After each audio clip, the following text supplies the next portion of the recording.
Lubog ang mga nanlilisik na mata, gulo-gulo ang buhok. Ganyan kalimitan ilarawan ng mga nahuhuling serial killers. Subalit sa kwento na at tatalakayin ay magugulat kayo dahil ang serial killer na ito ay nagawang magtago sa suot nitong mahabang abito at belo. Talakayin po natin ang isa sa mga pinag-usapang kaso sa Greece. Ito ay ang kwento ng tinagurian nilang madring serial killer. Samahan niyo po akong balikan ang kahindik-hindik na krimeng kinasangkutan ng isang madre at binansagan pa nga nilang Mother Mariam ng Karatia na si Sister Mariam Soulakiotis. Bago ko po simulan ang ating story, sa mga bago po sa channel ko, please hit the subscribe button at pakipindot na rin po ang notification bell para ma-notify kayo pag may bago tayong upload na videos. Gabi ng December 4, 1950, ang grupo ng 85 kapulisan kasama ang isang deputy prosecutor, hukom at coroner ay nagtungo sa isang kumbento sa liblib na lugar sa Lavrioteki. Ito ay napapagitnaan ng bayan ng Kereti at Kaki Thalassa. Ito ay matapos makatanggap ang kanilang tanggapan ng patong-patong na reklamo. Isa na dito ang isang anak na isang kilalang babae.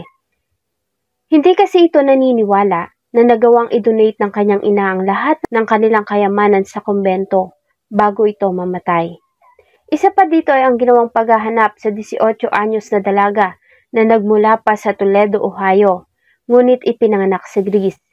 Nawala ito noong 1949 at ayon sa United States Federal Bureau of Investigation, sa kanilang ginawang investigasyon ay dinala sila ng traces ng nawawalang dalaga sa kumbento. Tinawagan ng ama nito ang tanggapan ng kapulisan sa Greece mula Ohio para gumawan ang mga ito ng aksyon.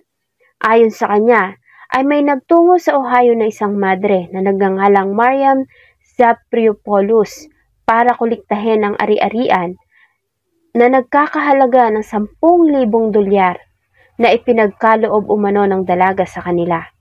Maliban dito, ay patong-patong din ng report na kanilang natanggap ukol sa pagkamatay ng maraming tao na huling nakitang pumasok sa kumbento. Dahil sa nakalap ng mga reklamo at reports, ay nakahanap ng sapat na basihan ng mga kapulisan para pwersahang pasukin ang kumbento. Sa kanilang ginawang pagpasok sa loob ng tahimik na gusali, ay mas marami pa silang natuklasan sa loob. Sino nga ba ang namumuno sa nasabing kumbento? At bakit ang dapat sana itahanan ng mga taong nagsisilbi sa Diyos ay naging isang impyerno para sa mga naging biktima nito?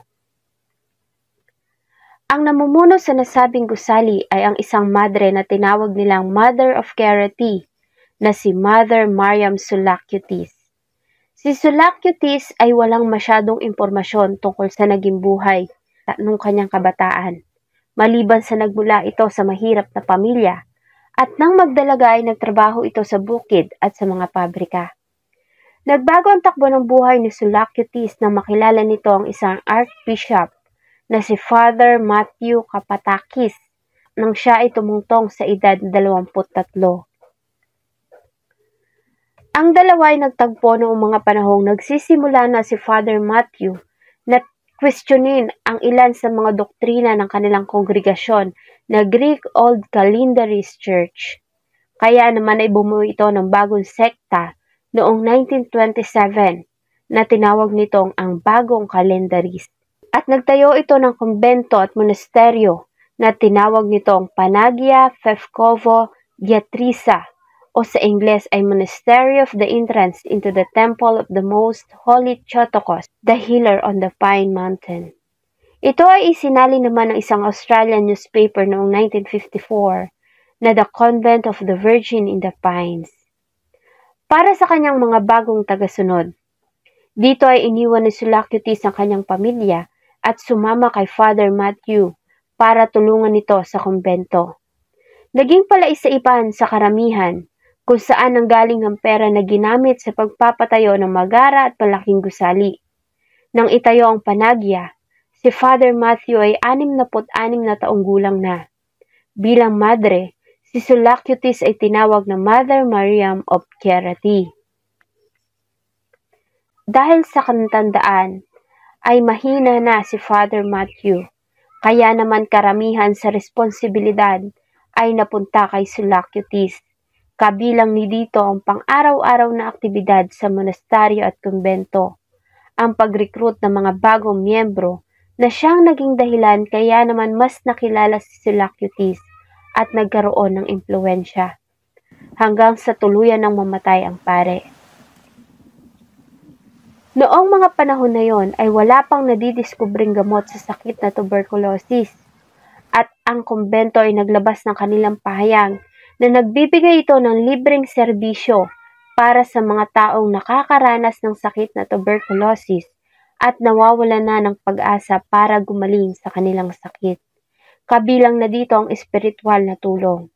Kaya naman marami ang lumalapit sa monasteryo at kumbento para mapabilang sa mga taong kanilang tinutulungan.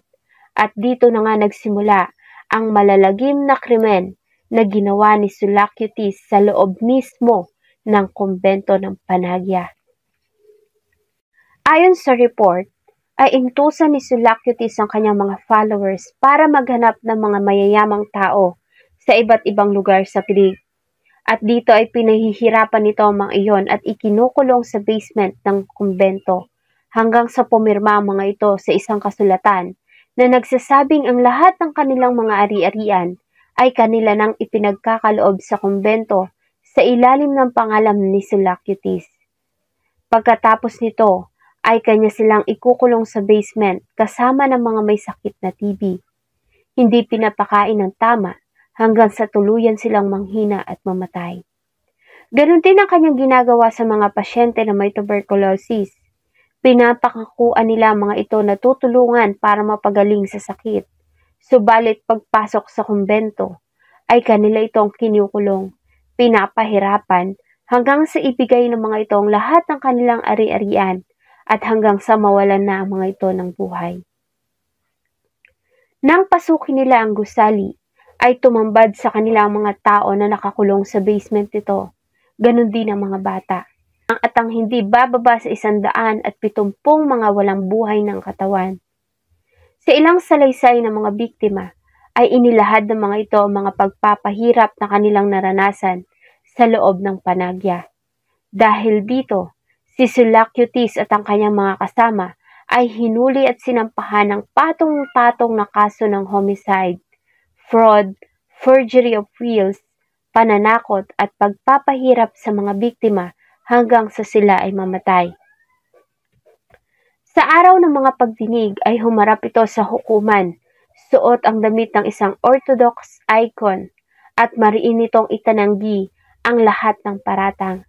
Ayon sa kanya, ay kusang loob nilang ibinigay ang mga properties sa kumbento bilang ito ay tradisyon na bago sila sumali sa samahan at tanggapin ang vow of poverty. Ito umano ay nakapangalan sa kanya dahil sa siya ang namumuno doon. Ayon sa prosecution, ay hindi bababa sa 150 katao ang namatay sa loob ng kumbento na sinasabi nilang may sakit na tuberculosis.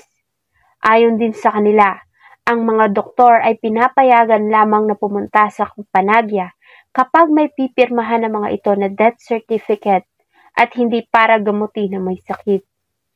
Katakataka din na nasa mahigit 500 katao ang nag-iwan ng kanilang mga ari-arian sa kumbento bago ang mga ito mamatay.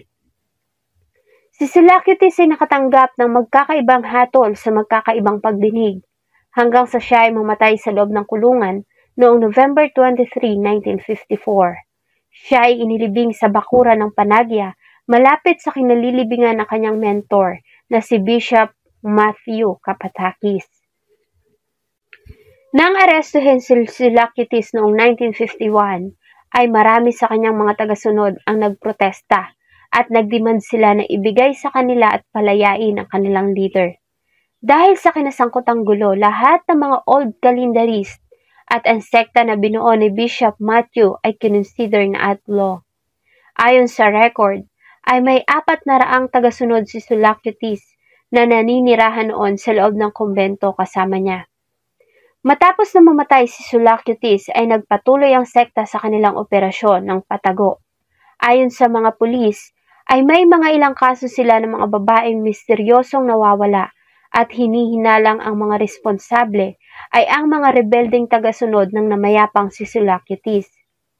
Taong 1961, ayon sa mga pulis, ay hindi nila kilala kung sino ba ang pumalit o malili kay Sulakeutis bilang namamahala sa samahan. Subalit kung sino man ito ayon sa kanila, ay nagawa nitong maglaho sa hangin kasama ang samahan ng walang kahit na anong trace na iniwan.